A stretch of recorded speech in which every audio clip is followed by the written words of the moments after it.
John Ried getting stuck into the racing post. And that's one of your apprentices. It was Josephine Gordon. Josephine Gordon, she's a great jockey, isn't she? Yeah, she's tops, absolute tops. Absolutely. First Group 3, first group winner, but first of many. Yeah, indeed.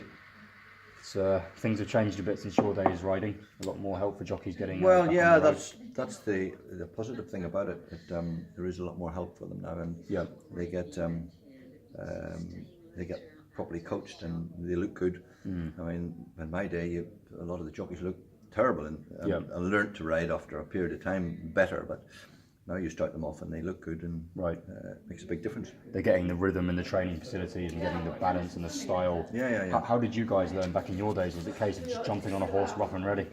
Yeah, you learned as you went along, and you look back at some of the videos when you were riding when you were started, and you look terrible. But some people learned quicker than others. But most of them just had to learn, and probably some didn't pick up quick enough and didn't get a chance in the end.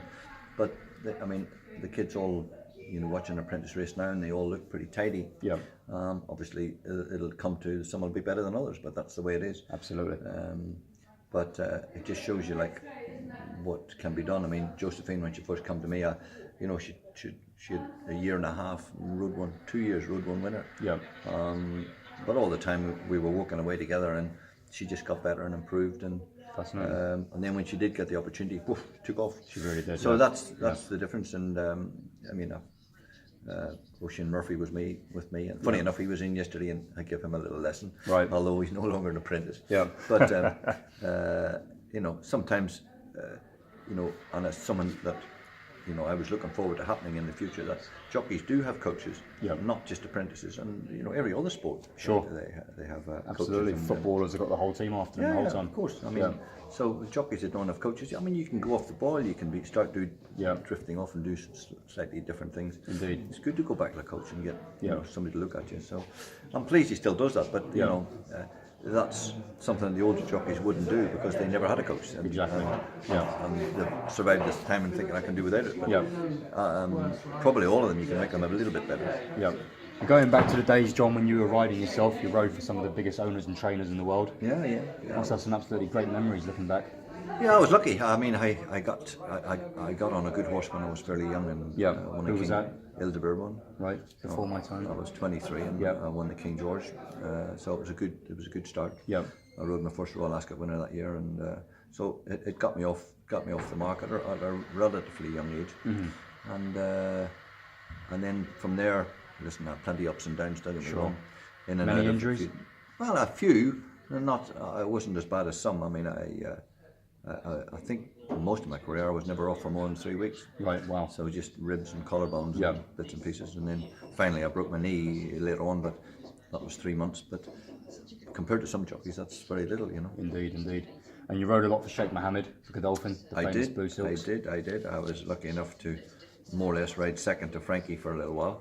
And I backed you on a few of those. A few losers as well, John. Oh yeah, well, I'm not all going to win, but I rode an Eclipse and a King George for them, and 2 St Ledgers. And, you won the Derby, didn't you?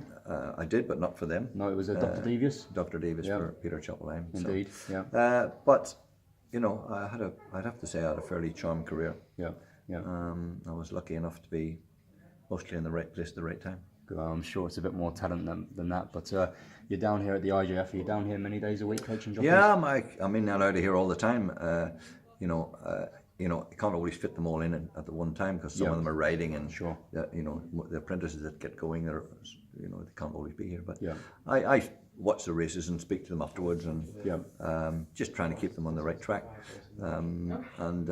Some wander off a little bit sometimes, but they come back again. Right, okay. Because once they realise it. Lost children. Yeah, well, that's right. I'm a nutritionist and personal trainer, so my clients wander a bit sometimes, but eventually they come back. Yeah, that's right. I mean, everybody's the same. And of course, they're very young. I mean, I'm teaching mostly 18-year-olds, 17, 18-year-olds and 19-year-olds.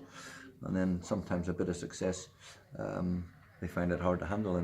But I just give them a bit of time and don't get in their face too much, and they come back again, and then we can get going. Good man. And some of them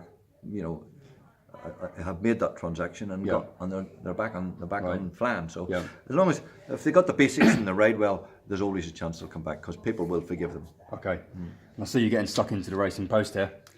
Yeah. Your head's still in the form book, still studying the GGs? Yeah, I keep my eye on it. Have you got any tips for the punters at home coming up, or a horse to follow? Nothing that I can sort of go mad about, no. Right. I mean, keeping it very Clive's shrewd. got two very good sprinters, but they both got beat at Ascot, unfortunately. Right. Both finished second, but that's no shame. I think they were beaten by good horses, so. Yeah. Do you still ride out much yourself? No, I stopped riding out last year. Yeah. I decided it was time for me to sit on a chair rather than on a horse.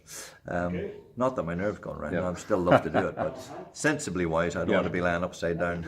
Absolutely, I don't blame you, And you can always get a fall, you know. Yeah, so, But I don't, to be honest, I'm fine with it now. It took me a little while there. Right. But coming up for a year now, so it'll be all right. Good man, well it was great to see you here today. Thank you. John Ried, legend of the game. Cheers. Top man, John.